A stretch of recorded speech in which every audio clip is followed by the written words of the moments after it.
you know, now you see these trannies, they're arming up in like Texas. They're all gun nuts. So you got trannies with the guns at the protest, and then you got Nazis with the guns at the protest. And one is saying, well, we're going to fight to let our kids go to the drag show and be trans. And the other side is saying, we're going to fight to prevent our kids from going there. Now, you know, would you say that that's something that would be, and again, not talking about like a civil war, let's go out and be vigilantes, but that's something we're fighting for, right? That can be resolved. The truth in the matter, that can be resolved because there really is only two genders. You can't really get at the who's right between one religious group and another because it's both based on faith and imagination. Isn't it subjective, though? All right, if he's back, I'm leaving. Oh, come on. No. Right this on is going time. so well, right bro. on time. He's going to go lie and say that I kicked him. When's the last time that you guys spoke? I'm actually really excited about this panel over here. When we got banned, or when I got banned from YouTube. When he got kicked off YouTube, I had him on. Yeah. That was the last time you guys spoke? Yeah. Last time we spoke on a stream, yeah. Yeah. We spoke a lot about your ideas in Japan, Nick, and Ryan, I would say Ryan respects everything you talk about, but he thinks that there's too much anger with your messaging. And I would say, and that's not even just a sentiment that I've heard from Ryan. I've heard from a lot of other people that I respect that you have the right ideas, but and I defend you. I say that it's because you've been canceled so much and because you've been deplatformed and people always attack you that's instilled a lot of anger. But I think your messaging can be directed to more people if you separate yourself from that anger. I don't think it's his anger. I think it's his followers give him bad optics. Oh, boy. Like sometimes you got to just take garbage and throw it away. Do you think he's an angry guy? Not at all. Nick? He can be. I'm like, I've never really seen him super angry. Sneako has. Oh, you have? Maybe. I mean, I've seen him throwing ketchup at people and stuff, but you know, I'm sure I did see the ketchup was thrown at me. Oh, was it the shake you threw? And then he threw the spray. I retaliated. Oh, yeah. I forgot about. I saw that clip of you like fighting dude or something. Oh yeah, that was. You hit somebody. That guy hit me first. That's great. Okay, I guess he can be angry sometimes, but I feel like from the streams I've seen with Nick, he's always smiling and trying to be charming and stuff, but some of his Groiper army or whatever just completely toxic. Oh my gosh. It's like the in-group is so tight that when someone else wants to join, they all gang up on them because you're not exactly like us. Get out of the group. Get out of the group. That's what I've seen. Yeah, and they also... Yeah, your fans are a bit toxic on Twitter. They are. Now you sound like the blue pill community. Your fans are toxic. Your fans are, dude, they're like angry. You gotta redirect those vibes somewhere else. Sneako, our country's taken over by Jews, and you're like not mad? Okay, but what does the world's an angry place? How is that the proper solution? Okay, Ryan, here's a better question. How do you think that Nick is 24 years old. How can Nick become the eventual president? So many things would have to change before he'd be accepted. What is the biggest change he has to make? Because right now, people who've never talked to Nick, don't know Nick, their quick, like, assessment of him is on his optics, which is just like, oh, he's a Holocaust denier and a racist and all these things that are like the epitome of evil in our society. And he's smiling. And so gonna get popular. Well, yeah, maybe he is those things, but they see that as just the darkest a person can be, whereas it doesn't bother me at all. Like if someone's racist, it's something I disagree with, but like I'm much more concerned about, are they anti-war? Are they concerned about a whole litany of policies with the country? So I can talk to someone like David Duke. He's a Christian guy. He's against all these wars. He's against the sanctions that starve Iraqi children. Like, that's the moral position. It's just the one thing about race, right? But in our society, they treat someone, if someone's racist, that's like being a rapist, right? And to me, it's just not that big a deal. It's something like we can, like anything we could disagree with on taxes or whatever. Like, oh, you believe in racial teleology. I don't, I'm more the Thomas Sowell camp, whatever. Should be allowed to have a discussion about it. The problem is those discussions never happen because the people being labeled racist and the people who actually are racist, neither one get to speak. And so when that dialogue never happens, there's no resolution. But I think what they've done is they've weaponized wokeness to get rid of political dissent. I don't think they really care what Nick's views on race are. They care about his America First and conservative views, and they're using the race thing as an excuse to shut him up. And you're handing it to him by doing that. Disagree. I think the race thing is totally central to the conversation because they go after people specifically who are pro-white, like specifically in terms of censorship. In 2018, they did the first editorial-based censorship on Facebook, and they said if you're a white separatist, if you're a white nationalist, you're banned. And it's always been this way. It's always been that they've stigmatized anybody that's pro-white. Even guys like Tucker Carlson, like you could say that Tucker Carlson is, as you say, anti-war, America First, populist. And he's certainly in the Thomas Sowell camp. He talks about colorblind meritocracy. But he draws a line and says, well, I won't support a white identity politics. He says, I won't support that. And Tucker Carlson, although he got fired at Fox News, which is Rupert Murdoch, and that's Jewish affiliated, Tucker Carlson is able now to go on Twitter. Rumble's making him an offer. Everybody's making him an offer. So clearly, even within the controlled opposition on the right, with the exception of Fox News, although he was there for years, he is more mainstream and more accepted than me. And what's the difference? The difference is specifically the race issue, but even more so the Jewish issue. And I just feel like those are things that have to be confronted. I feel like those are the most censored. Those are the most taboo because those are the most important and the most central. I think, it's... But they ban people that aren't racist just by being like myself. Like I've been banned on everything too. But you get banned because you're a so-called conspiracy theorist. A lot of people would call you anti-Semitic, even though I know you're not. Right. But that's the labels. Well, I'm saying they would, even if you're not those things, they'll use that as a weapon to get rid of you anyway. So in your example, like Tucker won't support white identitarianism, but he doesn't support any kind of identitarianism. I know, and he's not an identitarian, so that's consistent with him. And as such, he still has a Twitter account, and he was on Fox News for 7 years. They couldn't even mention my name on Fox News, but Tucker Carlson. I think it was harder to erase Tucker Carlson because he used to be a total shill, like wanted war with Iran, and you remember, like during the whole build up to Iraq, he was pro-Iraq war and all that. So he built up a presence as a talking head on the media, and then one of his sons was in the Ron Paul movement and he got to talking to him, and you saw Tucker kind of evolve, and he even talked about great replacement and stuff like that. Stuck his pinky toe in the water, you could say, but he's saying that with a lot to lose, whatever $100 million job or whatever it was, like he's bringing the ball as close to the line as he can get, and they still got rid of him anyway. But it appears that it wasn't his stance on Ukraine or race or any of that. It was some woman that worked for him. You can interrupt, but I can't interrupt. You can interrupt. I didn't know. Well, I want to just jump in, and here's the sticking point: is he can bring the ball up to the line, but what's the line? He will talk about great replacement, some say, but in actuality, he doesn't talk about race. He says that it's really about voters. He says they're bringing in Democrat voters, they're bringing in a compliant population. He doesn't say that it's about race. In fact, he says the opposite. He says great replacement's not about race. But that's the opposite of what it is. Of course it's about race. By definition, it's about race. They're replacing whites in white countries with non-white immigrants from the global south. So when you say he's able to bring it up to the line because he has a lot to lose, I agree with you, but what's the line? He can do anti-war. He can do America First. He could do populism. He could even criticize the ADL. I know you remember what I'm talking about in June, I think 22 or 21. It was Megyn Kelly, I think. He said, fuck the ADL. But yeah. Then he got canceled. Well, but he kept his show. He kept the show for time. They were after him, and there was an employee that was after him, but you're kind of making my point for me. Like, yeah, he didn't talk about race, and they still canceled him. No, I'm saying that he was able to do a show for 7 years. When you say he was able to dance around the line, what was that line? Well, like six of those years, he was establishment kind of guy, though. No way. The last 7 years, he was totally America First ever since he got on prime time at 17 and replaced Bill O'Reilly. Has it been that long? Yeah, I just remember him supporting the Iraq War and talking about nuking Iran and a whole bunch of dumb stuff. I don't really watch Fox, but I guess maybe I watched Tucker from the COVID stuff onward. He'd been pretty good.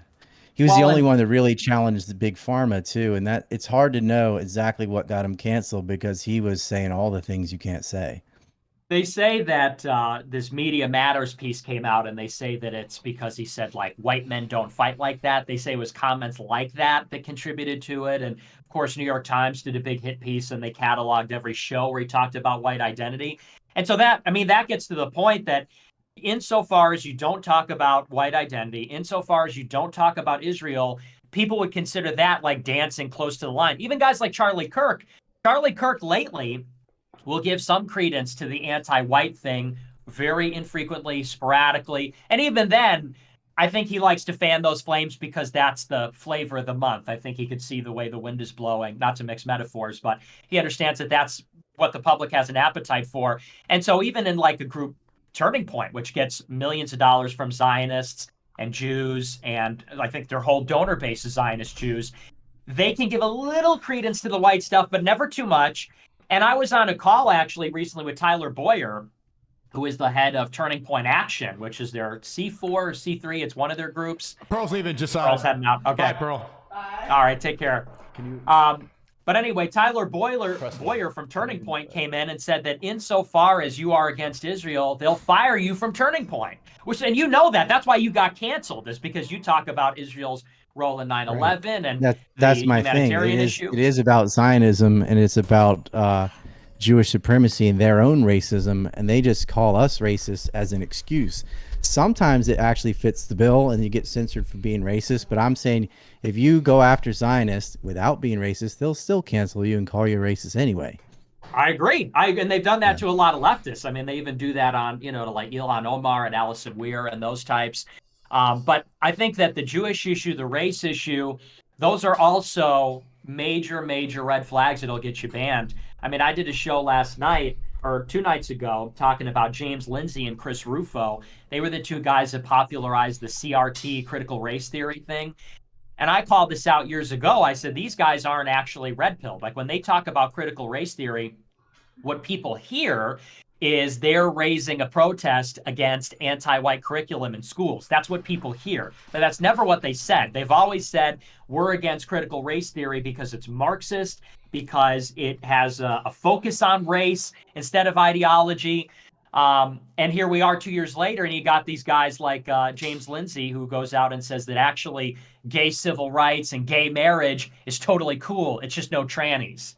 And, we can't be pro-white. We can't be, like you said, as Tucker says, we can't be identitarian of any race. And if there are victims of CRT, it's the black people that feel like they can't accomplish great things because the white man's keeping them down. And so it betrays the fact that a lot of these people like Tucker, Lindsay, Chris Rufo, others, they're allowed to exist in a mainstream space as long as they stay on the other side of the line of white identity, Zionism, anti-Semitism. But those are the big three. So I don't think, in other words, I don't think that racism is a diversion, or so-called racism, white identity.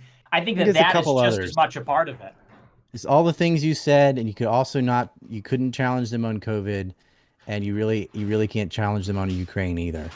Those are also landmines. So but that again, if you really zoom in on the big pharma, and you really look at the government of Ukraine, it's Zionism again. I mean, that's really anything that opposes their political power. And identitarianism, they are the old school identitarians. Jewish nepotism, I mean, that's what Zionism is. It's Jewish supremacy.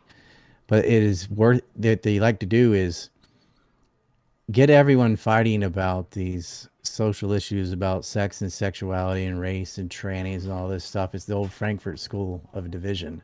But there's really one of the most protected class. If you were to make a hierarchy of who's the most privileged, Zionism is at the very top. Above anybody. You could be a handicapped, mixed black race, left-handed Eskimo. You're still going to have less rights than a Zionist. Well, I agree with that. Israel can bomb Syria, and it's not even in the papers. They can kill Palestinians and won't even be reported. I joke always Netanyahu could get on stage and eat a baby, and they'd blame the baby. That's true. Well, but that's because they're a mafia that controls the government. But, I mean, so this is where we disagree, though, and this is why I called you a liberal. I didn't call you that as a pejorative, but Liberals tend to view race, sex issues as, like you say, a diversion, and that what we really need is something like a neutral government that allows people to express their religion, sexuality, gender, race, and really just be an umpire. If you say you're from the Thomas Sowell school, that's really sort of tracks with that Chicago school idea that the government's role is to call balls and strikes on contracts and protect people and things like that. But I would disagree fundamentally, because I believe that the government has to have a positive moral vision. Has to say, I believe that the only way the law works is if it's a moral law. I think that there are no other laws other than moral laws. And so it depends on what morality, it matters a great deal what morality the government is governing based on. Yeah, we do. Right now. Our government is moral? Totally. Well, moral in the sense that they make laws based on their view of morality. Their view, but it's anarcho-tyranny because they openly allow theft, and they use their foreign policy for murder, starvation, torture. But these are moral. Well, but these are what you're using as moral language. The reason, for example, why they let criminals go free in Chicago is because their morality is based on this redistributive justice, this racial grievance politics. They think it's moral to let criminals go free. They think it's moral that this guy Neely on the subway is able to do his Michael Jackson dance and then kill everybody on the subway, because he's having a mental health crisis. And so that's the point, is the government can't be neutral. The government, and I agree with you, what the government does is immoral. That's what I'm saying. It's not neutral. They have their own brand of what they think is moral, which clearly isn't, according to us. And so I don't want them implementing their morality. I'd rather have it balls and strikes. If the government is what I consider to be immoral, neutral is better than that. It's kind of a fantasy to say, why don't we just have a benevolent king who agrees with me and implements all the rules I want to have? Well, it's unrealistic. But that's the whole point. Even a government that is calling balls and strikes, that's a moral view of the world. To say that contracts should be honored, that's a moral system. To say that based on fairness, based on reciprocity, based on respect for property, that's based on a moral view of the world. Even these guys like Milton Friedman and Thomas Sowell, their whole ideology is bound up in the idea that economic liberty is a moral imperative. It's not just something practical, but that a person has a moral right that flows from their right to life, their right to their faculties, to own the fruits of their labor, to have their property protected. Yep. This is all moral language. And so I'm saying, that's one view of morality. My view of morality is Christian. So it goes further than just contract law. It does go into sexuality. It does go into gender. It goes into the family. And so that's where we disagree. And that's why I say, again, not pejoratively, that's more of a liberal view. This idea that what matters is for the government to protect a person's right to express themselves. Those ideas like tolerance and all of that, these are not Christian morals. That's more based on a liberal paradigm. So I want a Christian government that says, no, we're not going to promote. Which kind of Christian? Because there's plenty of Christian churches Catholic. And stuff that cuck over on all the gay marriage and all the rest of it as well. It's like, well, that's your kind of Christianity. And I think it's more in tune with what the scriptures actually say. But religion is as religion does. And so you've got endorsements, like a lot of the people involved in all this tranny stuff and stuff, they're Christian. Wait, so their Ryan, schools are Christian. Ryan, the majority of the population is Christian. You think the Catholic Church has remained the most solid out of all the factions of Christianity? I don't know enough about Eastern Orthodox, but probably one of those two. The Protestant sect has been largely taken over by consumerism, it seems like. Nick, have you looked into the Council of Nicaea and what was manipulated in the Bible? I was learning about that from Ryan, and then the panel got crazy. No, what was manipulated in the Bible? Well, the first Council of Nicaea removed a bunch of books from the Bible, so you didn't get to hear whole Gospels even. And it's weird, like, well, why did they decide to remove these particular books?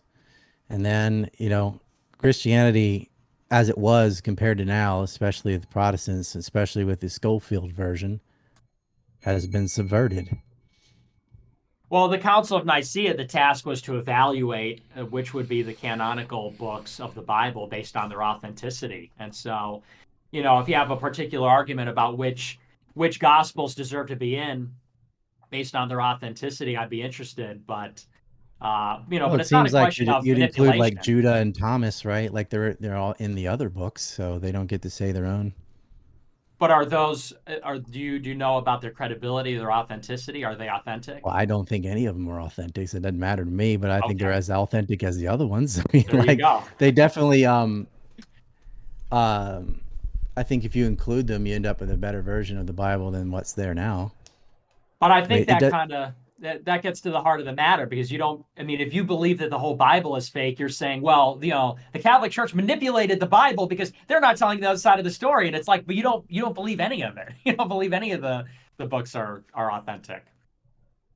I think they're useful. I just don't add the supernatural stuff to it. Okay, but I don't think they're useful if they're not supernatural. I mean, they might be interesting, or they might be elucidate anthropological information, but the point of the scriptures is to get us to heaven. It is a supernatural basis. So, I mean, that's my problem. A lot of Well, people, yeah, you have to believe in heaven and all first to think that that's what they're doing. yeah, well, exactly. And, Right. when you come in and say, well, the Bible's been manipulated by the Council of Nicaea, it's like, well, I mean, you think the whole thing's manipulated. You think that, religion is manipulating people, right? Yeah, because Would you what say they the did, same like the about Book of Islam? Romans had, yeah, same thing. They've got the divine right of kings, right? Whether it's sultan, kings, whatever. That the form of government under Christianity is supposed to be a monarchy. We live under Right. a republic. Most Christians today are not advocating a return to a monarchy.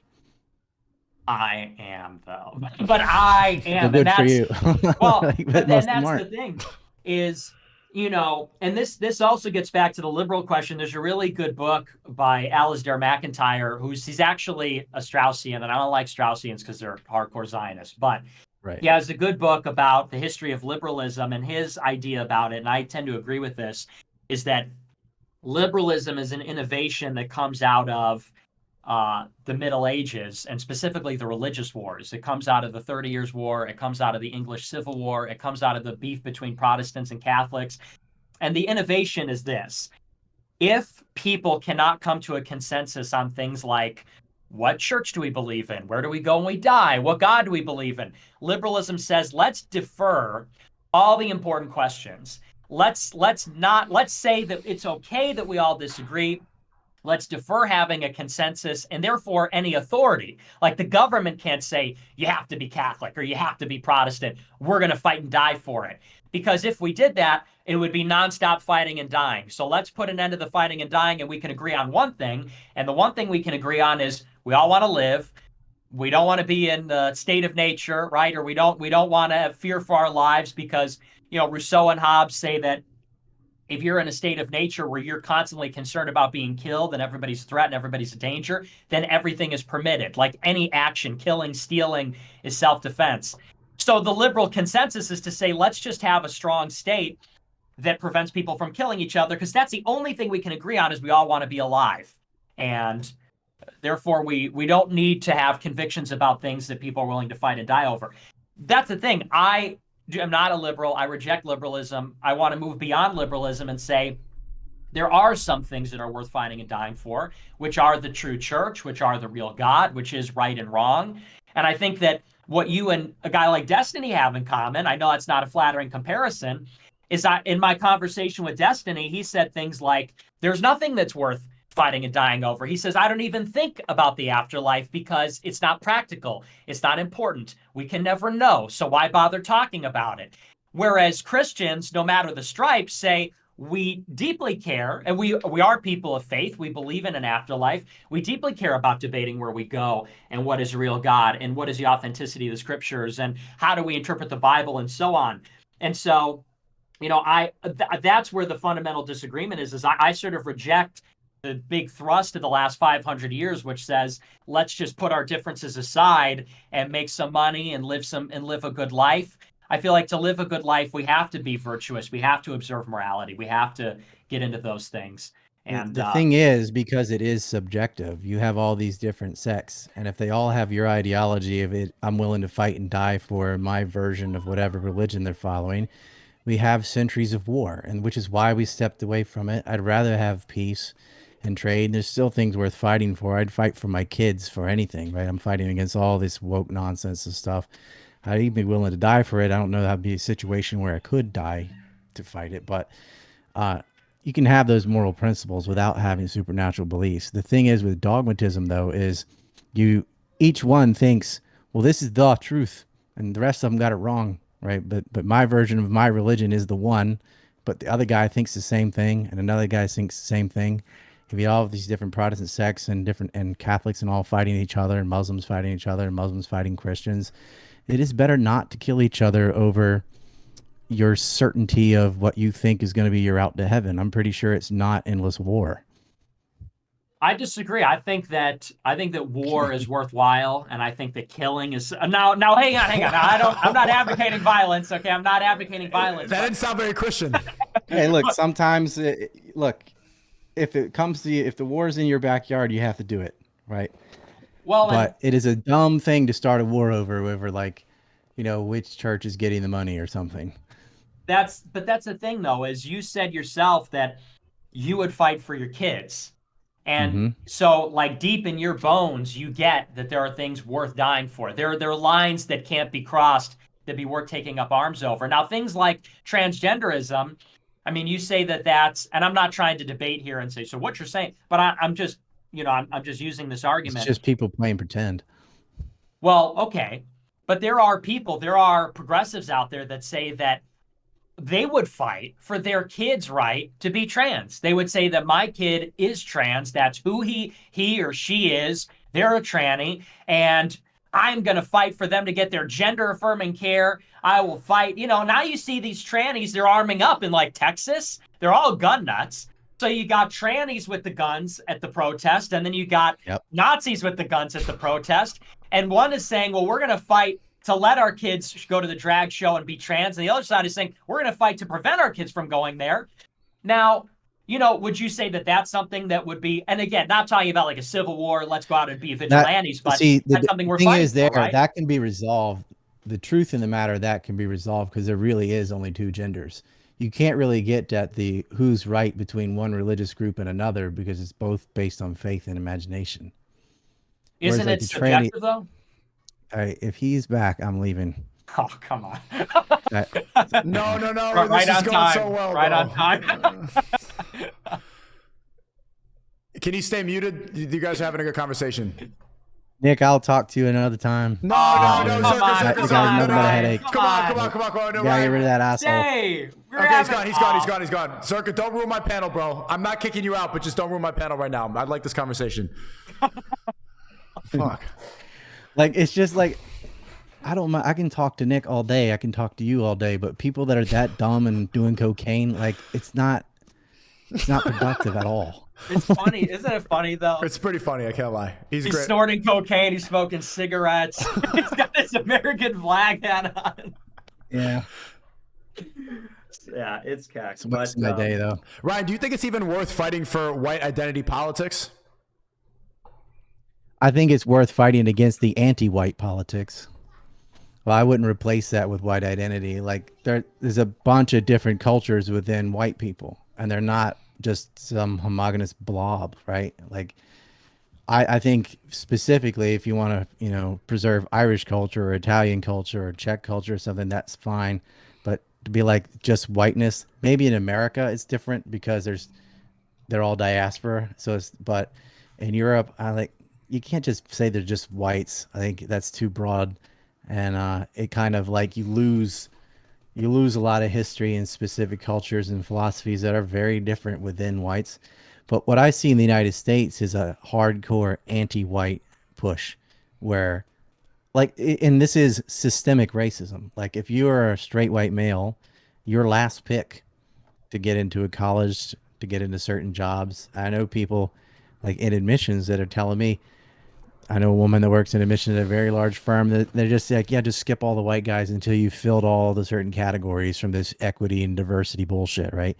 And you're not allowed to speak about the racism toward whites without being called a white racist yourself, right?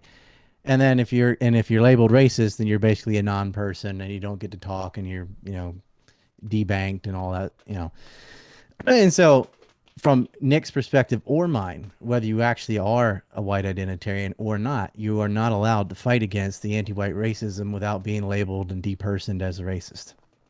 And I don't think racists should be depersoned. I'm just saying that they are depersoned. And Nick, I'm a little bit confused about what your position is on white identity politics. I see that you don't like Tucker because he kind of stays away from that topic, but what is your ideal approach to white identity in America? I think that whites in America need to develop a racial consciousness, meaning they need to become aware that they are white, and they need to become aware of what that means for them and their heritage and history. And they need to be willing to defend themselves as a group, because the problem is that Blacks are extremely race loyal. Like, all of the studies show, when you look at, like, for example, a study that says between the groups, is your race important to you? Blacks are off the charts, whites lowest. And it goes in every other cat. We could go down the statistics, but they're the most race loyal. Hispanics are very race loyal. Asians are extremely race loyal. Whites have no race loyalty. And what you have in cities like Chicago or New York or LA is that these groups, they will construct themselves based on identity. Like the Black people will elect Black aldermen. The Hispanics will elect Hispanic aldermen. They will break down when they vote for the mayor based on race, based on what the mayor is promising to the constituent ethnic lobby or ethnic groups in those cities.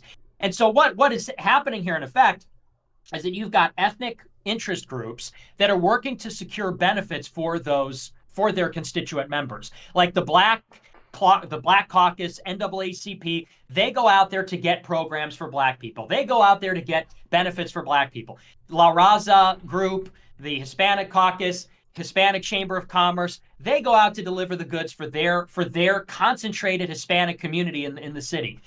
When it comes to whites are talking about the good of everybody. And so when whites are being attacked on the streets, or whites are being killed, or whites are being discriminated against, people say things like, well, nobody should be discriminated against. It's like, well, it's not everybody being discriminated against, it's just white people. And so unless and until white people say, hey, we're a group, we have rights, we have dignity, we have actually a special place in America, white people do, specifically the English settlers, the founding stock, unless and until that happens, they cannot protect their collective interests. Because every time, and this is notable, this is what happened in Chicago with the recent mayor election. In the last mayoral election in Chicago, Lori Lightfoot lost because it's a fucking disaster here. And it was a runoff between, and I forget their names, I don't even know the guy's name, but it was a Black guy named Brandon, go figure, and this Hispanic guy named Vallis. And Vallis had the support of the police union, and he was tough on crime. And the Black guy had the support of the teachers union, and he wanted, he said, we're going to fix crime by doing social programs, and he wants to tax the rich more and use that to fund the social programs. And anyway, the way that the vote broke down is that all the Blacks voted for the Black guy, because the Black guy's going to keep their kids out of jail or whatever. It's going to keep them from suffering the consequences of their own community's actions. And he's going to, feed them these comforting lies that it's not their fault. It's the white man keeping them down. And a lot of liberal whites voted for this guy. A lot of liberal whites in the North Side voted for this guy, even though they're the victims of the crime. And it was basically split 50-50. If all the whites voted for Vallis because they said, you know what? Us white people on the North Side, we're getting our catalytic converter stolen. We're getting robbed. Lori Lightfoot said she won't take questions from white journalists a few years back. They're talking about redistributing the money from the North Side to the South Side. If the whites got together and said, you know what, we're going to protect our white community, we're going to protect our white interest, and then maybe more secondarily the good of the city, this Vallis guy would have won. And the cops would have been back on the streets, and the crime would have went down. It would have been perfect, but it would have been better than what we have now. And this is what you see happening on a large scale. When Trump got elected in 2016, 90% of the people that voted for him were white. And that's because Trump was speaking implicitly to a white interest. He said, look, they're taking our culture, they're taking our jobs, they're rapists, they're drug dealers, etc. And, the left, I don't agree with them on a lot, but they were partially right about this. They said that what Trump represented in some ways was a white lash because he converted a lot of Obama voters in Pennsylvania, Michigan, Wisconsin, who voted for Obama because Obama wasn't going to bail out the banks and he was going to save the auto industry. They flipped to Trump because they hated how Obama was attacking white culture. They hated how Obama wasn't a patriot. And anyway, he went after fracking too. That hurt him in Pennsylvania. Yeah. Oh, yeah, absolutely. Energy. But I don't think it was just about energy. I don't think it was just about the economy. I think it was, when you think about Trump 16, it wasn't just about jobs. It was about believing in America. Make America great again. What does that mean? Does that mean clean coal? Or does that mean the 1980s? Does that mean a white country? Does that mean it's going to look like a white country, not look like Mexico City or Somalia or some other place? And so I think that as America, and this is the important part. This is the last thing I'll say. I don't want to ramble, but the last thing I'll say is this. America is becoming a minority white country. So whites are going to be 40%, or rather less than 50% of the population by the middle of the next decade, maybe even earlier. When that happens, things are going to get much worse. And all of this anti-white grievance that you hear from Hollywood and from the media is going to become, if it's not already, hegemonic, meaning this is going to be the ideology that rules the country. So these psychos that are saying, I'm tired of these colonizers and white people and blah, blah, blah, they're going to be teaching your kids in a minority white classroom. They're going to be presiding over admissions at the elite universities. They're going to be the mayors of the major cities, governors of the states with the major cities. They're going to be running the country. Kamala is vice president. This is the last cycle where they needed a guy like Biden to win over whites for the left to win an election. In the future, they're not going to need whites, so they're not going to need Biden. Kamala will be the president or somebody like that. Stacey Abrams, that's our future. And so, especially at a time when whites are becoming the minority and we're imperiled by this revengeful, angry, young, militant, non-white coalition in politics, we need white identity to protect our collective interest as whites in a country that's becoming minority white. That's why I disagree. Okay, Ryan, what do you think?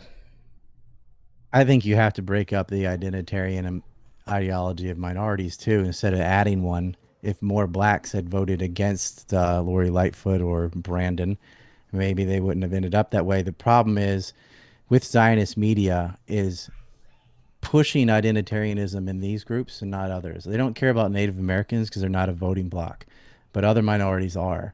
But it's like you can be non-white and they still don't give a shit about you. Like they don't give a shit about any of these people. They just use it as a weapon. The same thing with you couldn't oppose illegal immigration without being labeled racist. They're just using this as a weapon. And I don't think, I have a question for Nick before I continue. Have you read the manifesto from Uncle Ted? Unabomber. Yeah, Unabomber. Okay, so pretty base. Yeah, Sneako, you finally read it. Good. I think leftism is a type of psychology, not an ideology. It's from this raging inferiority complex. And I used to think because right now we have today's Puritans is the woke class, right? The Puritans of back in the day are accusing each other of being witches and burning each other and whatever. That wasn't because of Christianity or religion. It was because of this same psychology, and they were just using religion as an authoritative source for their own control freak behavior. And you're seeing that now. The new sacred cow of today's age is anti-racism. And so whatever they want to do, even if it's, chopping off dicks of 6-year-olds or what, all the craziest crap you can imagine, they'll couch that in, somehow I'm fighting racism or sexism. Those are the new sacred cows. And it's from a psychology, and we really have to fix that psychology. And it won't be, you can't do it with a religion or something, because they're just going to make whatever they adopt fit their needs, right? They're going to absorb whatever has the power. So back then it was the church. Now, it's this sort of secular Zionist media. They're going to use it, they're going to weaponize it and push their agenda to control other people. That's part of their deep psychological need. And you can see this, they don't care about minority groups. It's just a vehicle through which to exercise power. And the identitarian stuff is what they want us to break in. They want to balkanize the United States along those lines. There should, though, I agree with Nick that whites, although in the United States are from wherever and have their different cultures and histories and stuff, irrespective of that, they are being targeted because they are white. They're not being targeted because they're German ancestry or Irish ancestry or whatever. They're being targeted because of their skin color. And so you have privilege. They blame them for colonizing the Indians and slavery and blah, blah, blah. Even though none of that was the product of biology, that was a product of power. And anybody that had power did the same things to their neighbors. It wasn't unique to Europeans or anything, and it wasn't even all the Europeans, and Europeans did it to each other. We deeply need to fix our universities and educational system. And I think if you keep saying this is downstream from that, this is downstream from that, at the top is the press. The Zionist control of media. It's like whatever system of government you want to implement, or if you want to get rid of this propaganda and like self-hating whiteness and blaming a race for historical problems and all that, where are they getting all these ideas? And like, who is the head of the NAACP and stuff, right? Who organized that? Who created these identitarian groups, right? There is a group of racial nepotists of Zionist Jews that are tearing the very fabric of American society, attacking your history, attacking your culture, and it's these Trotskyite, Leon Strauss neocons, and a lot of them are Jewish, and a lot of the anti-white propaganda has gravity because of World War II and the story of the Holocaust, as if what Hitler did was some unique, like it was uniquely evil and nobody he was fighting was guilty of all the same sins, right? And so no, whites cannot have any sense of nationalism, especially in Europe, or you're a Nazi, right? Ironically, Ukraine, ironically, when because Putin kicked a lot of billionaire Jewish oligarchs out of the country and he's enemy number one, they'll do anything to get rid of him, including supporting Azov, right? So even the race stuff will be put aside when it comes to Zionism. So until we have a break in the media monopoly, none of these ideas can come to fruition. It's good to develop them and it's good to have them and have the plans, but unless you have a voice, you don't matter. And I know Nick knows what it's like to be maybe not invisible. I've been invisible, but like, you know, I'm sure your reach severely dropped when you lost YouTube and you lost Twitter and lost, like, think of how much larger Fuentes would be if he was still on YouTube and had all of them, and me too. Like if we were all out on that, imagine if my September 11th docs were in theaters or something, like Loose Changes on Netflix, right? But that level of education is not going to reach the public until we deal with ZOM. Like the Zionist occupation media is worse than the government. And the government yields to media. They're scared to death of bad press and being labeled this and that and having donors cancel and this and that. The media needs to be our number one focus, is breaking that monopoly. And that's why Gab, Rumble, to a degree, Twitter, but not really, Odyssey, those kind of things, this free market solutions of other platforms, as I've always said, is going to be the answer, because the government's not going to fuck with, you know, Section 230, whatever. They're not going to enforce antitrust laws. They're not going to police themselves.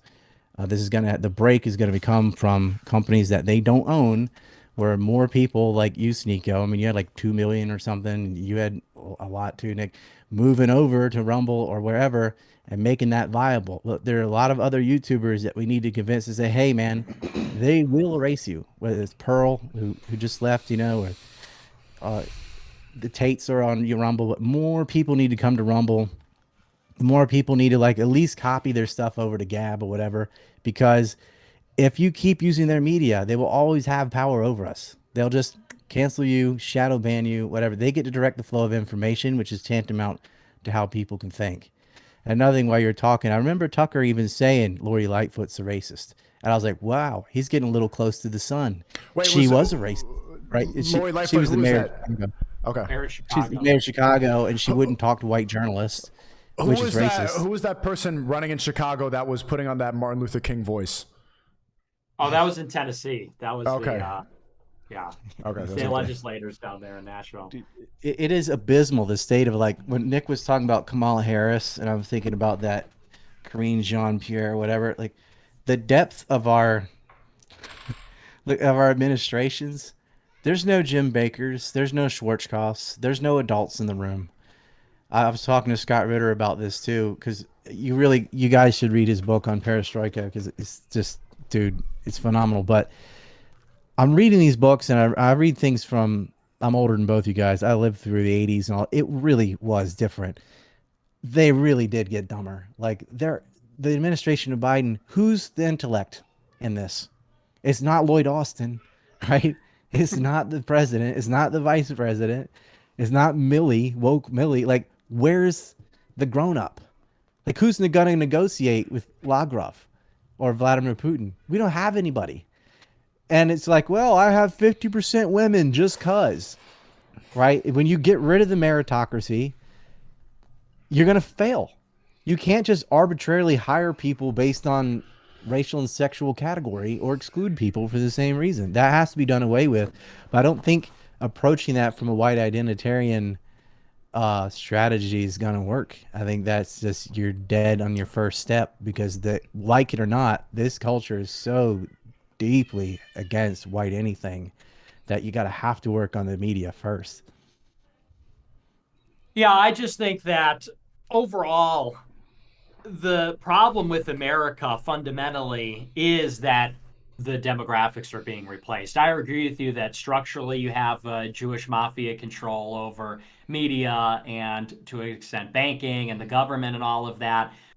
But the thing that's going to rally the troops, I mean, it's not even so much a matter of strategy as much as it is, although that's a part of it, it's the truth. I mean, that's, to me, when you say, well, we got to fix the media, and then we'll figure out what happens after, then once people have a voice, then people can talk.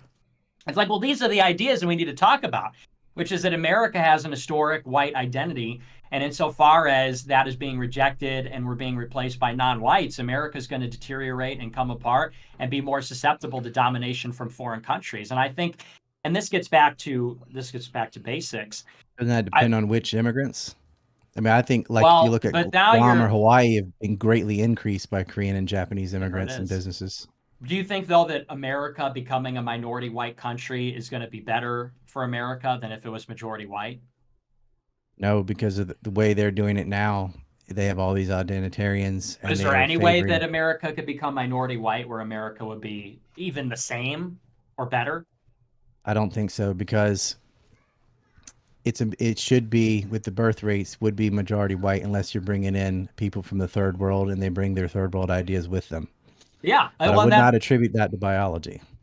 Well, there's two issues here. I mean, on the one hand, you've got the prosperity of the country. Canada's very white. It's woke as hell. Portland's the whitest city in America, and it's woke as hell. It's like there's nothing intrinsic to the race that makes them resistant to being a woke faggot. Like, so we can say that because we're on Rumble, right? So, it's not, white genes are not like, oh, well, then they'll behave. Not really. Like, some of the worst, most liberal, most woke people are self-hating whites. Okay, and it's because of the media. The media is the problem. Oh, come on now.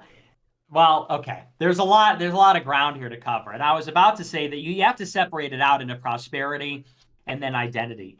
I think that America would be more prosperous if it was more white than it is now. But I also think that even irrespective of that, whether you look at Portland or Canada, it's about what America actually is.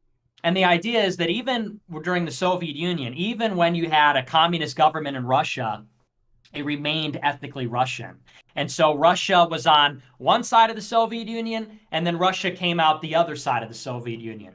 With mass immigration, whites go in, they're on one side of progressivism in America, but they're not going to come out the other end. That's the point, is that no matter how bad the ideology is, French Revolution, Napoleonic Wars. Isn't Russia doing a lot better now than as the Soviet Union? Yes, but the point is that it's still Russia. America bringing in such a large amount of immigration in such a short period of time, it's not going to be America. On the other side of this, if we ever get on the other side of this, is going to be a country that's unrecognizable. It's not going to look the same, sound the same, speak the same language, have the same culture, have the same genes. And so, that's really more to the point, is they're erasing America. Now, as far as why they don't like that, I think it goes all the way back to, like you said, the Holocaust. And we don't need to get into the veracity of the Holocaust, but suffice to say, I think I can read your mind, what you want to say, and you don't have to say it. But to my other point about Canada or Portland, okay, hang on. Can I finish my point? You can say it. Okay, thanks. That's what I said. So the foundational idea behind, well, and okay, you sort of you took me off my. This is train of Sneako's thought thing, here. so be careful about the Yeah, Holocaust come on, man. stuff. Come on, man. Like you can talk to No. me about it, Okay, but so don't now do we- that here. Come Okay. on, man. Like, What do you mean? Come on, we're talking about. do the you truth here, know aren't how we? taboo that topic Yeah, is? Like, please, not on mine, please. I already lost my YouTube channel platforming you. All right, I'm not going to say what you think I'm going to say. Okay. you can Okay. tell me later, though. I'm interested, just not here. The veracity of it notwithstanding, let's say for the sake of argument that, and it's true, we all believe in the narrative, okay? We all believe in the narrative that's promulgated by the museums and by the government, okay? Absolutely. Well, this narrative is so central because it specifically has to do with these Jewish people in Europe, in America, which is to say that when they go out there and say Donald Trump is evil and he's a Nazi, well, why is that? Why did they say that Donald Trump is a Nazi? Why did they say that Donald Trump is evil because he's a Nazi? They say, well, he's like Hitler. Why is he like Hitler? Because he's what? Pro-white, a nationalist, wants a strong military, all these kinds of things. He believes in the strong gods of the society. Family, fatherland, the Volk, the nation, the people, being together, united in a common purpose. Now, he didn't say it in explicitly those terms, but, liberals could pick up what he was putting down. Now, why is Hitler evil, they say? Well, because Hitler did the Holocaust. Well, as Ryan said, dictators have done many genocides throughout history. Stalin, Mao, Pol Pot, King Leopold II in Belgium. History's full of them from every place and every time.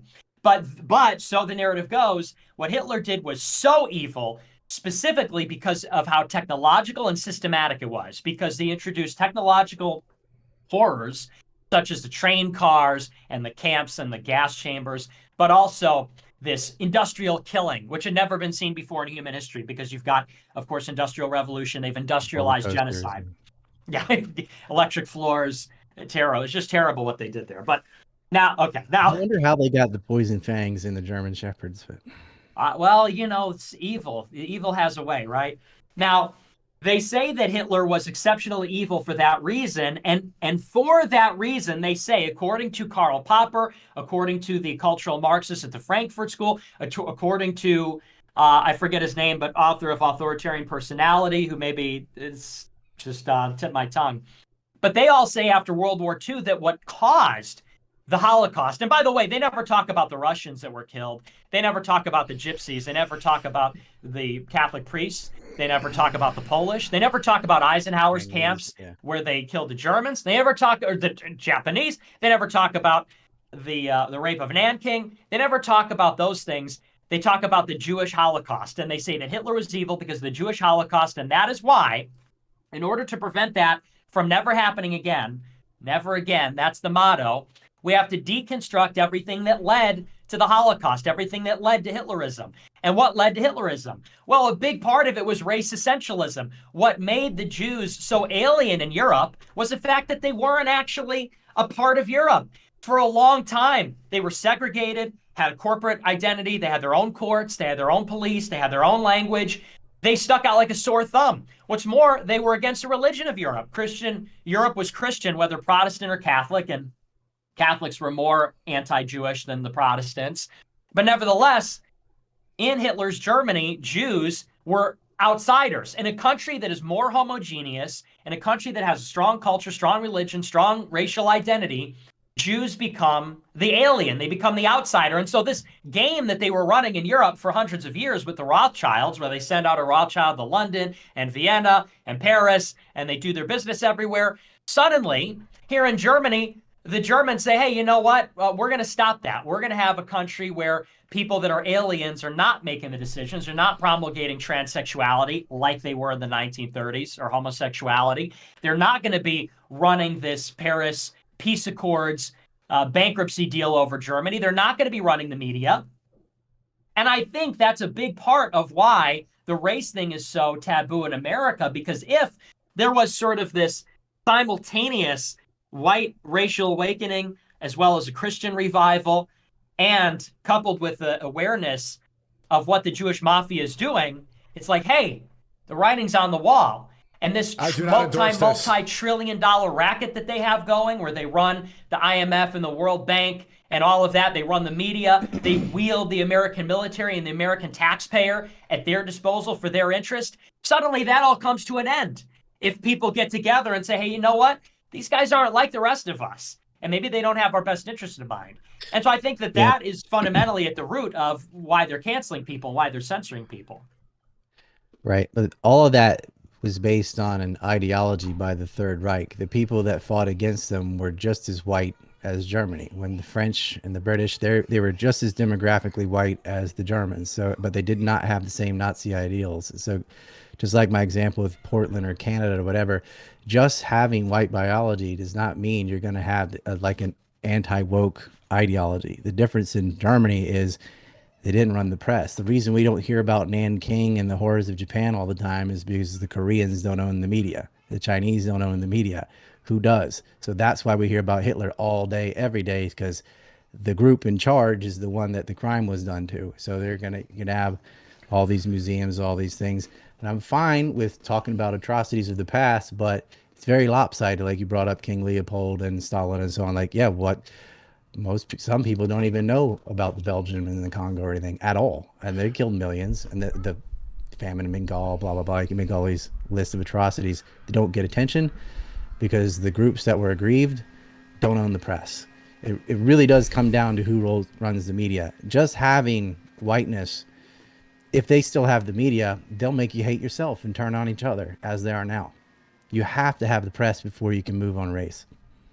I agree with that. All I'm saying is that part of why, but I'm saying that part of why the race essentialism is so critical to it is because they recognize the threat that racial solidarity poses to their control. That's what I'm saying. Because the stronger the native forces in the country, and by native I mean, the people of the land, the real native people. With a small n. Right, sure. Insofar as there is a strong nativism in the country, it's going to be hostile to the transnational alien force that they represent. And so, and you're right, Britain did not share the Third Reich ideology, neither did France, but they are attacking their ethnic identity in those countries all the same. Even in England and France, they're telling them that anyone can be French, anyone can be English, anyone can be Sweden, even though they didn't perpetrate it, because the Jews know that if everybody in World War II who fought in World War II saw what the country was like today, they all would have been on Hitler's team. Right, but they weren't like that in the 1930s. I mean, they were pretty much everybody was Christian, everybody was white, and they all fought each other anyway. Like that wasn't a bulwark against what you're trying to stop. No, but I understand that. I understand that. The bulwark against what I'm trying to stop was in Germany. And so the point is that if they could see today, or they could see, if they could see then what we see today, what the outcome was, they would have adopted that Third Reich. And now maybe not particularly National Socialism, but certainly they would have been more against this idea of the open society, democracy, because they see what it's wrought. They see what globalization, transnationalism, this multinational thing has wrought, which is that we don't have sovereignty anymore, and our nations are on our own, and they've lost their identities. And so even though the French and Americans and British were fighting against so-called fascism, the fascism of the East, of the late monarchies of Germany and Austria-Hungary and Russia. I know that's not World War II, but you know what I mean.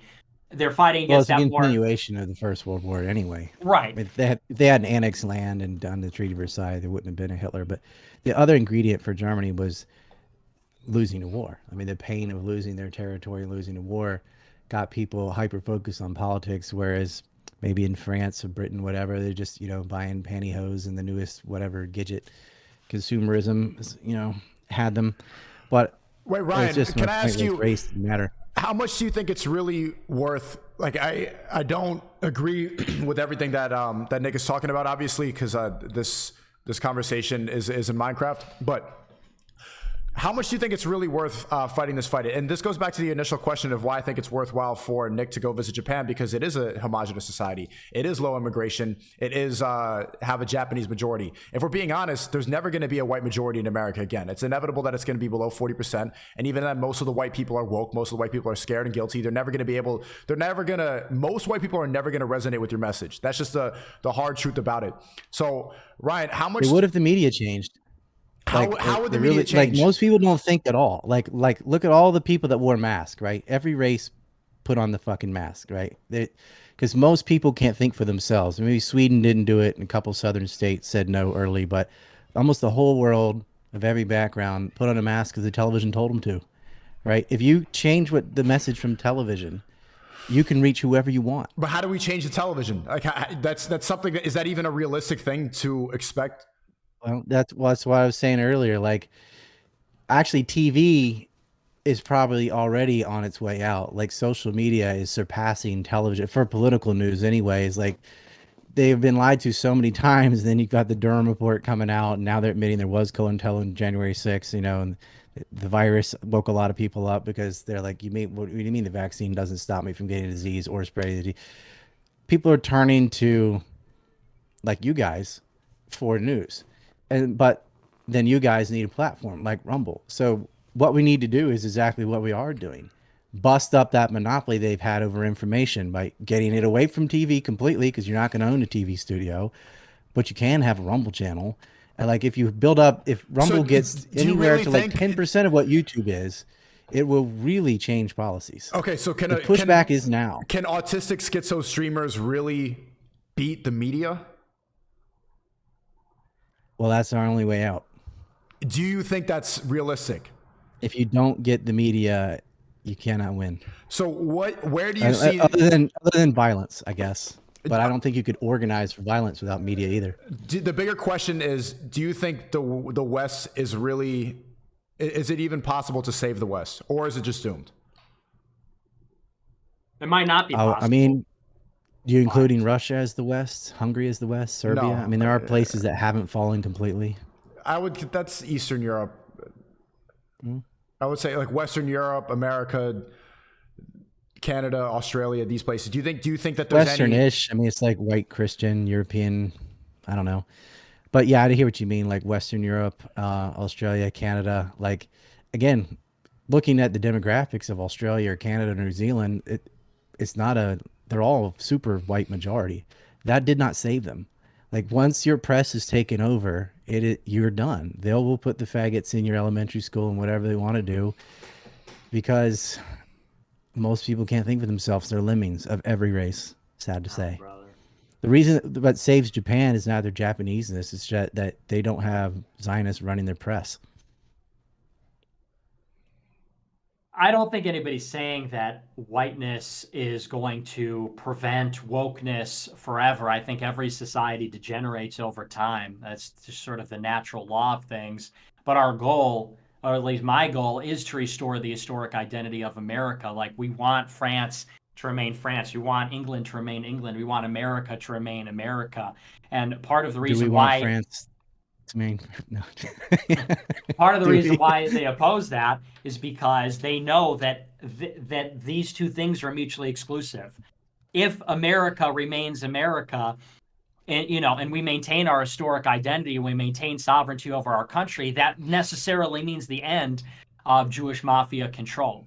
And the same goes for these other countries. If there were some resurgent national awakening or racial awakening, it would necessarily preclude transnational Jewish entities from controlling the nation. So that's why they have to prevent it at any cost. And, what happened in the past happened in the past. I don't endorse that. And now that these countries are under foreign domination, the only way to remove them, the only way to displace them is to have a nativistic uprising. And as far as the media is concerned, I don't share your optimistic appraisal about the media. Rumble is invested in by Peter Thiel. Peter Thiel is funding Yoram Hazony, the dual citizen nationalist. So I wouldn't feel too good about being on Rumble. I don't feel I have a Rumble channel, knock on wood, hasn't got banned so far, but who knows how long that's going to last. Even Twitter. I remain banned on Twitter because, of course, ADL is still making the rules there. Even though Elon Musk has been able to push back, and I'm not as pessimistic as some are, by the same token, you know that they banned me, Kevin McDonald, Tom Sunik, all these guys because the ADL told them to. That's how they got their advertisers back. I was banned until January. It's I think they brought you back for like a day. He got back for a day, and then he said, "I'm baby Hitler." He started saying, "I'm baby Hitler" in a space 5 hours into getting restored. But you could have played that. You could have played that safer. You could have waited. I don't play. That's a difference. Okay, but what would have been a better strategic move if you're fighting a war? If you're really trying to go win this battle, would it have been better if you just not said, "I'm baby Hitler" in a space 5 hours into getting your Twitter back?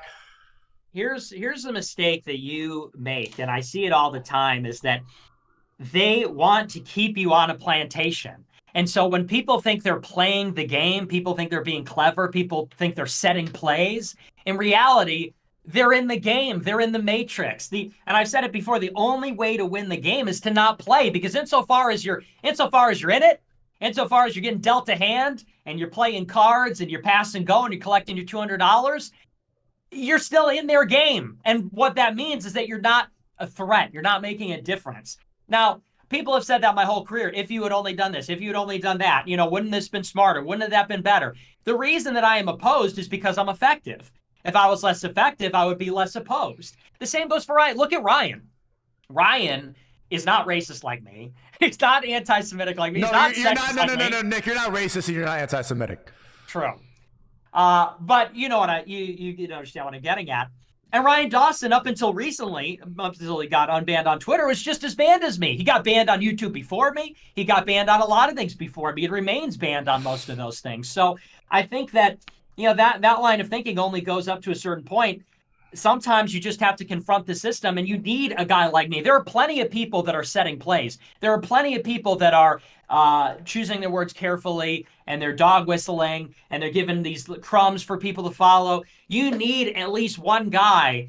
And I feel like if everybody did it, it would be a different story, but I cannot live my life like that. I have to throw myself into the machine. I'm like a human Molotov cocktail, human red pill. And if it doesn't work, so be it.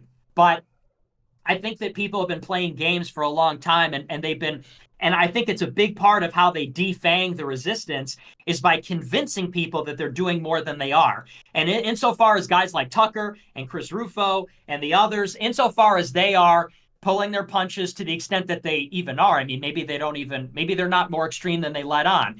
But insofar as those guys are not giving the full message, are we really making any progress? I think that's all part of the grand illusion. That's like the definition of controlled opposition. I think very few people decide, like, I'm going to sell out and shill and become a fake, ineffective opposition. I think they all think they're working very hard and making a lot of progress. But, all those people are still being dealt a hand. Now, it doesn't mean they're not being opposed, but it means that they're not trying to crush those people. So, I mean, that's just a difference in philosophy, I guess, is I think that, I don't believe in compromise. I mean, I believe in being practical. I believe in being pragmatic. I believe in working with what you have and that sort of thing. But, but I feel like we have enough people telling half partially right in like, just stick to your guns. Don't compromise whenever you're playing a game. But you need an on-ramp to be realistic. For my case specifically, like, no one gave me a $250,000 Bitcoin or anything, and I cannot not have Twitter. Like, I have family to take care of, responsibilities, and I can just use Twitter to direct people to other places. I know what I can and can't say on Twitter.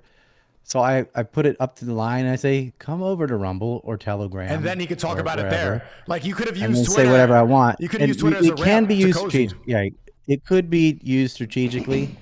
But yeah, they're probably going to ban me again anyway. It's just use it till you lose it kind of thing. But I am self-censoring to a degree. Because I'm like, I did exactly what you did for about 20 years. I was like, fuck you. I'm going to be me. I'm done doing that. Like, I'm sick of being poor. I'm sick of being people, trashing, defaming me everywhere. You can't Google my name. I'm like accused of, I'm baby Hitler too. And I'm not at all. Like, and that's not me. That's not me being tactful. I sincerely don't hold those positions. Never have. Right. They're going to throw me under the bus anyway. So I still think Twitter is kind of a mystery. Like, I know they rebanned Scott Ritter. They wouldn't let Jeremy McKenzie back on. They banned Sarah Westall. the people you named, like a lot of people never on it again. The people from like Mike Enoch and those guys, Daily, what's it called? They're not on there. So it's not completely free speech. And then it's like, well, we have Ryan Dawson on. I'm like, yeah, for how long? And I actually did get suspended in February. So like, as soon as I got on, a month later, I'd already got suspended. I did appeals. I got it back again. I'm like, man, can't lose this. Because since I've been on Twitter, like I met up with Sneako. I met up with Myron from Fresh and Fit. I'm on like all these different circles. Andrew Tate followed you. From Andrew Tate and Tristantate has retweeted me and stuff, and it's gotten my name out. And in doing that, I was on YouTube to a 1.3 million people talking about the adult version of 9/11, which we had to take over to Rumble as soon as we talked about them boys. But that would have never happened. Other people made careers off my stuff. Like they'd watch my video and then go tweet about it because I'm not allowed on there and make a career, right? I'm sick of that shit. So I feel like I wish you were on Twitter. I wish you would do an appeal and try and come back, tone it down a notch, but just use it to move people to it's gonna be Cozy tough. Gab or wherever. I know it's dude. The new It is CEO not easy. There's so many things I want to comment on. I'm like, oh, I could answer this, but I can't answer this. You right? could have just used It's emojis hard. or something like that to insinuate. The new CEO's World Economic Forum, so it's going to be extremely difficult. I mean, I would love for Nick to be reinstated, but She's attached to Robert Kraft. Nick, you need one of these. you do. What's that? That's Why? What is it? That's how he It's my names dog them. whistle. Oh, nice. Whenever I'm there, when you go replay this, you'll hear that bell a few Oh. times. Like, yeah, I mean, they're like, can you talk about Jeffrey Epstein? I'm like, is this YouTube? Yeah, no, because it's all of them. It's all just the whole time. And it's like, as Kevin Alfred Strom said, to learn who rules over you, see who you're not allowed to criticize. That is true. You know who you're not allowed to criticize. There's this hierarchy, and this identitarian stuff is getting worse and worse. Like he's like this hypersexuality and this. Oh, did you see the incident with the woman who had her bike stolen or tried to steal a bike from some black guys, whatever? They're like, oh, we're gonna see who wins, Karen or blacks, right? Like who's more privileged, because it wasn't gonna. Why don't you just see who bought it first? Look at the receipt, case closed, right? Nope, they had to play sex and race identity crap. It's just like man bites dog more at 11. I'm tired of it. But I think you should do an appeal and try and get back on Twitter and use it strategically, in my opinion. It doesn't. And I It understand doesn't have to everything be you just said, but it doesn't have to be that you're selling out by playing the game. It's bringing people. You have to think of it as a funnel and a way to bring people to your platform already. Like Ryan Dawson is banned from crypto exchanges. Same thing. Like you've been canceled so much. Like why would you not take the opportunities? If Elon Musk takes over Twitter and it's the best place for some level of free speech, why not just? Why not? I understand that you were like, I'm the martyr, I'm the most canceled, I'm the no-fly list. They want to kill me, all this stuff. But it's an extremely useful tool. Was it worth it calling yourself Baby Hitler 5 hours into having it? Really? See, that's just such a cringe. Like you're basically victim blaming. It's like I go on Twitter and they you're say victimizing it's free yourself. speech. Well, I'm not victimizing myself. I'm a free man, and I own the responsibilities. You're the one crying about me not being on Twitter. I'm not crying about it. I'm No. just saying that it's more strategic. Like your message, you can be heard by a lot more people, and you're wanting to martyr yourself more than you could go and red pill more people. But I'm not martyring myself. I go out there and tell the truth, and then they ban me. I'm not going to not. And here's the thing. I mean, you could say, well, should you have used Twitter to like post your Cozy link or something? I think I would have been banned all the same, to tell you the truth. I think, honestly, the point is make them do moot. that though. Like make them show everyone, look, they banned me for linking to Cozy. Like I think there's a lot of truth you can get out without going straight to Hitler. Like my opening salvo is not gonna be like, hey, they've got Windows in my Donic. Like that's there's a lot of things you can say and damage you can do to the system without going straight at the soft spot, right? I understand your argument, and it is victim blaming. You're right, because it's like, well, why didn't you act like this? Because he should be allowed to say whatever. Like if it's really free speech and First Amendment, as long as it's not illegal. But like it's not actually about advocating should and violence. should not. We all know the Well, rules of the game. that's what I was getting to. Right, this is Hume's guillotine between what is, what ought to be. It ought to be like that, but it isn't like that. And if you're playing strategy and you want to win, I think having a Twitter is definitely a plus. Well, I mean, I made a decision a very long time ago that I was going to go down this path. And you could say that about anything. Like when I got offered a job at Daily Wire it could have been argued like, well, why didn't you take the job? I mean, you could have gotten paid and you could have dog whistled a little bit and gotten your name out there. And then, then you could have told the truth at some later destination. And it goes like all the way through my entire career. And, yes, you could make that argument. Respectfully, and respectfully, some people are choosing to do it that way. And, I wish them luck. But I chose to do it this way, and I'm not about to at this point. I think it's almost like a sunk cost fallacy when people say like, "Well, you're already banned from everything. Wouldn't you like try to get back in the game or something?" It's like, well, I don't know. I feel like why would I start compromising at this point? I mean, I made it this far, and this is my strategy, and I'm sticking to it. I don't think there's going to come a time when I'm ever going to be undeplatformed or people are going to begin unblacklisting me or accepting me, and so. And moreover, I've always said at the outset that my goal is to red pill people who will then basically do the thing you're describing, because my audience is all young people. And I made the calculation early on that if a fraction of those people become millionaires, lawyers, politicians, even if it's a small fraction, and they deep down have the same ideas as me, I'll have done my job. And in 10, 15, 20 years, those people are going to be in the highest levels of society. If I had never told the truth, that wouldn't be the case. Because you have a lot of people currently that believe the stuff that like Matt Walsh is saying. And what good is that doing for fucking anybody? There's a lot of people who watch Tucker Carlson over the last 7 years. Did the country get more right wing? Did Trump get more right wing? Did the Trump movement get more right wing? Half of them fucking support DeSantis. So that did a whole lot of good. And it's not, we can't lay blame at his feet for everything. But point being is, I feel like somebody has to tell the full truth. And the other thing is, this is the last thing I'll say, to some extent, it is a moral imperative. Like I am a Christian. I know neither of you are Christian. That's okay. But, well, it's really not okay, but I accept that for the sake of this conversation. But I'm a Christian and I'm inspired by the story of the gospel where Jesus Christ is put up against temptation and they put him in front of a mob and he's innocent and they say, well, we want to crucify him. And the example that Jesus sets, I was reflecting on it this Easter, is this sort of stoic acceptance in the face of an unjust persecution, betrayal, being killed for telling the truth or doing the right thing. Now, when I say that, people say, oh, you're comparing yourself to Jesus. No. I'm following the example that was set by Jesus, which is that, and it's like Brian just said, he said, well, I'm tired of being poor. It's like, well, I'm not poor, but I'd be willing to be poor and I'd be willing to get killed and I'd be willing to do all these things. And it's not because of a narcissistic thing. You don't think I want to fucking die? I don't want to die. You think anybody likes being poor? Being poor sucks, and I've been there before. I was a broke college kid and I struggled for a little while. But I'd be willing to do it because at the end of the day, it matters more to me that I'm telling the truth and standing tall in the face of the opposition as a moral choice. It's not about me as a martyr. No one's telling you not to tell the truth. Just cool it on Twitter a bit. Like if you had not had a YouTube and large on-ramps in the beginning, you would not have made money and would not have had a voice and no one know who you are.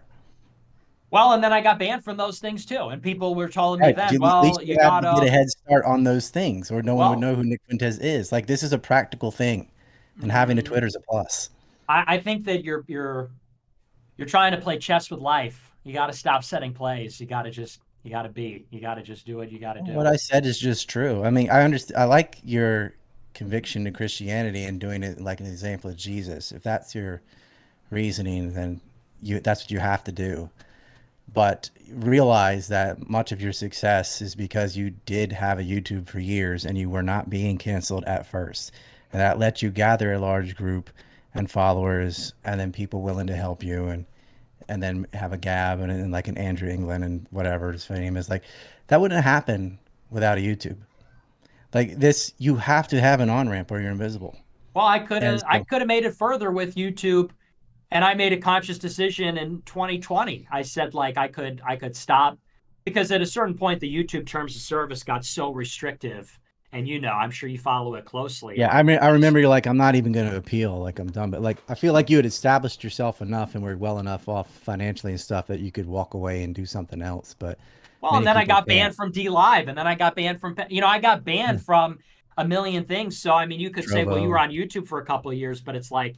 I got banned from everything, and there were decisions all along the way where I could give you 100 like inflection points where I could have made the decision. Like, all I'm saying is, I get where don't you admit that having a YouTube is like got you all that ability, and wouldn't having a Twitter add to that? You just don't have to go straight to Hitler. Is all I'm saying. It's a slippery slope. I think that it doesn't have to be slippery slope. Just cut off the Hitler 5 hours in. You know. Okay, but listen, like I said, there were 100 inflection points where I was faced with the decision, which was I could self-censor to get this strategic benefit, or I could not. And, there were 100 instances like that. And, which ones to take and which ones not to take. I mean, if I had taken the first one, I'd be like Matt Walsh. If I had taken the first one, I'd be on some Fox and Friends show, and I'd be talking about the latest funny dog video on the 5 or something. I'd be like, hey, how about this funny video of, how about these leftists and their freaking cancel culture? Like, there were 100 different times where I could have said, I'll say less, I'll do less. And I feel like it's paid off. I mean, I had dinner with Donald Trump and Kanye West. I'm on this stream now. I think I'm a pretty well-known figure. So I feel like you're right. It hasn't been beneficial to be banned on Twitter or YouTube, but it hasn't been detrimental. But there's a key thing. I don't think you don't really need it because you're so established. But no, I'm giving this advice to everybody. There's a key thing that you said, Nick, that I think you should reevaluate. You said that why are you playing chess with life? Well, it's not that you're playing chess with life. You think that you're trying to make actual changes. Like in your mindset, you're fighting a battle. You're fighting a war. So it's not like you're strategizing your entire life. It's strategizing the message that you're trying to spread. It's not strategy. Yeah. Yeah, it's okay to play chess, especially talking about what you're talking about. You don't need to think of it as selling out your life or selling out your morals and principles. It's just strategy. I just feel like now, don't get me wrong. Like I said, I'm practical and I'm pragmatic, but what you're talking about is a whole different mindset. And I think that what I'm talking about is once you start thinking that way, where does it start and where does it end? I feel like a lot of people think their way into a position of compromise. And so you're saying, well, just don't say Hitler. Yeah, okay. And 5 years ago was just don't say this and just don't say that and just don't do this and just don't do. And no, you can say Hitler, just not on Twitter. Just say that cozy. All I'm saying is once you get into that mentality, it's a whole different kind of logic that you're working with here. And I'm saying that it's easy to say that in retrospect. It's easy to say that in hindsight and say, well, what about this particular instance? What I'm saying is over the course of a lifetime, you're faced with many decisions like that. And those decisions ultimately shape who you are and what you do and what your legacy is. And yes, what your strategic output is, what your actual benefit in the world is. I would say that strategically, I'm like red pilling more people than anybody. Like if you call me a white nationalist anti-Semite, I'm like the #1 anti-Semite white nationalist of the 21st century, basically. That's what they call you, but you're not is that disputed? I'm the kingpin #1. So I feel like as far as my you're goals, not really those things, right? Okay, but you understand what I'm getting at. They call you that. Right. For lack of a better word, I mean, if we're going to use a shorthand. We're compromising right now because it's Sneako's stream. I mean, this is exactly what I'm talking about. This is strategy. Well, okay, so you're not a white supremacist and not, or you are? I'm not a white supremacist, but I'm a white separatist. I'm a race realist. I'm a white loyalist, whatever you want to call it. So, look, I think that you guys, because, Sneako, you always come in here and you tell me, like, you ought to do this, you ought to do that, you ought to do that. And, like, I've considered these things before. I've made my choices. I think that you should consider what I'm saying, which is that it's really a different way of living, which says, I'm going to say what I'm going to say. I'm going to do what I'm going to do. I have these goals. I have this message. But once you start getting into the habit of playing not to lose, I can't lose my Twitter. I don't want to lose my YouTube. I don't want to lose respectability here. Again, you can point to one thing, but a person makes that decision every day. And once you get in that mentality, I think that that's what leads to a lot of people becoming controlled opposition. I think everybody starts out wanting to change the world, and then they play themselves. But a person makes that decision every day. The box. But once you get in that mentality, mute your mic, man.